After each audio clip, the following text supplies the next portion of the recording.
Бүгінде көбі тәуекел мен табыс арасындағы байланысты іздейді. Біз болған дейінгі видеоларымызда олардың бір-бірімен қандай байланысын барын анықтаған болатынбыз. Ал бүгінгі видеомызда инвестициялық пай қорлары туралы әңгімелеуді жөн көрдік. Бұл өте оңай құрал және оны қолдану қиынға соқпайды.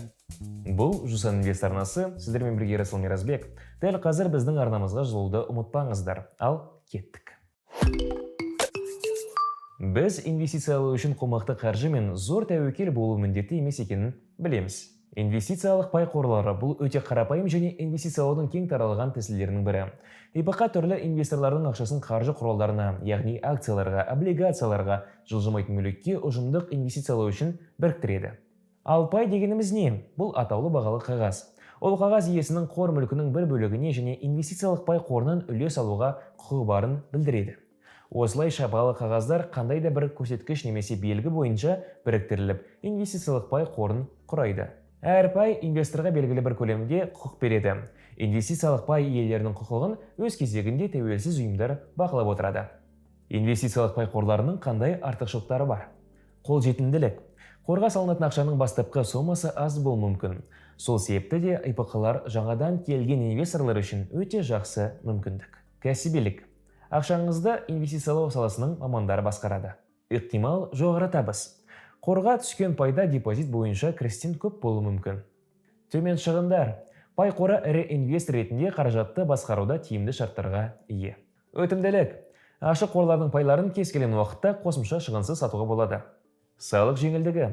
ИПК активтерінің құны өскен кезде табыс үшін салық төлеудің қажеті жоқ. Инвестициялық пай қорларының басқарушы компаниясы болатынын айта кету керек.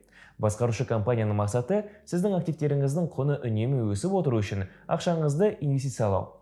Басқарушы компания бағалы қағаздарды сатып алады немесе сатады. Сондай-ақ валютамен мәмілелер жасайды. Жылжымайтын мүлікті жалға береді, несиелер немесе қарыздар береді.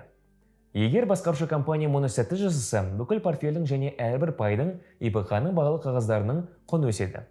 Пай қорын ала отырып, пай алушы басқарушы компанияның инвестициялық стратегиясымен келіседі. Ал біздің жағдайда басқарушы компания ол Жусан Инвест. Біз сіздерге бірнеше инвестициялық пай қорын ұсына аламыз. Сіз олардың ішінен өзіңізге сәйкесін таңдай аласыз. Пай қорын біздің сайтымызда немесе қосымшадан көре аласыз. Жалпы айтқанда, инвестор қордың басқа клиенттермен бірге ақшаны ортақ сейфке салады, ал компания оларды активтерді басқару үшін алады. Айта кетейік, басқарушы компанияның қызметі заңмен бақыланады. Ол бәрін бір сәтте сата алмайды және ақшамен бірге жоғалып кете алмайды. Мүлікті немесе ақшаны қорға салынғаннан кейін сіздің меншігіңізде пай қалады. Ал бұл екі жолмен қолма-қол ақшаға айырбастауға болатын актив. Яғни басқарушы компанияға хабарласып, олардың өз үлесін алуды сұрап, ақшасын комиссияны есептеме беру керегін айтасыз. Немесе пайды басқа инвесторге сатасыз.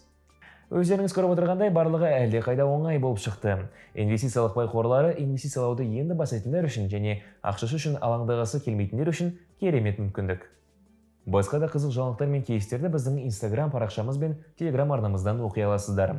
Сіздермен бірге болған Расыл Миразбек, бұл Жусан Инвест арнасы. Көріскенше.